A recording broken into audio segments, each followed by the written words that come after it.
ముస్లిం పురుషులు తమ భార్యలకు విడాకులు ఇవ్వడానికి ప్రస్తుతం ఉన్న ట్రిపుల్ తలాక్ పద్ధతి ఉరిశిక్ష లాంటిదేనని, అది ఏమాత్రం ఆమోదయోగ్యమైంది కాకపోయినా ఇప్పటికీ దాన్ని అమలు చేస్తున్నారని సుప్రీంకోర్టు ప్రధాన న్యాయమూర్తి జస్టిస్ జేఎస్ ఖేహర్ వ్యాఖ్యానించారు.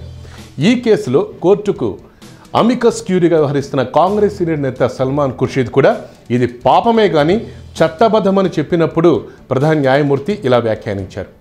ఒకే సమయంలో 3 సార్లు తలాక్ తలాక్ తలాక్ అనే పదాన్ని ఉచ్చరించడం ద్వారా ముస్లిం పురుషులు వైవాహిక బంధాన్ని తెంచేసుకునే పద్ధతిపై దాఖలైన పలు పిటిషన్లు విచారించేందుకు సుప్రీంకోర్టు రాజ్యాంగ ధర్మాసనం ప్రత్యేకంగా వేసవి సెలవుల్ని కూడా రద్దు చేసుకుని మరీ పనిచేస్తోంది. ఇప్పుడు ప్రధాన న్యాయమూర్తి జస్టిస్ జేఎస్ ఖేహర్ దీనికి నేతృత్వం వహిస్తున్నారు.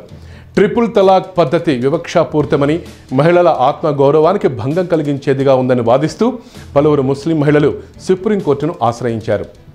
మతం కూడా ఆమోదయోగ్యం కాదని చెప్పిన విషయాన్ని చట్టం ఆమోదించగలదా అని సల్మాన్ ఖుర్షీద్ని జస్టిస్ కురియన్ జోసెఫ్ ప్రశ్నించారు.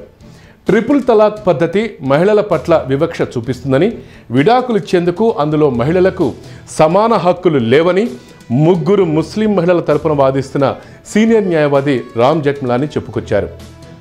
ఒకే మతంలో ఉన్న పురుషులు మహిళలకు పెళ్లి విషయంలో ఒకే తరహా నిబంధనలు ఉండాలని కూడా ఆయన అన్నారు. త్వరలోనే వాదనలు ముగించి జూన్ నెలలో తీర్పు వెల్లడించాలని ధర్మాసనం భావిస్తోంది. ఈ కేసును విచారిస్తున్న ధర్మాసనంలో ఒక హిందూ, ఒక సిక్, ఒక క్రిస్టియన్, ఒక ముస్లిం, ఒక జొరాస్ట్రియన్ న్యాయమూర్తులు ఉన్నారు.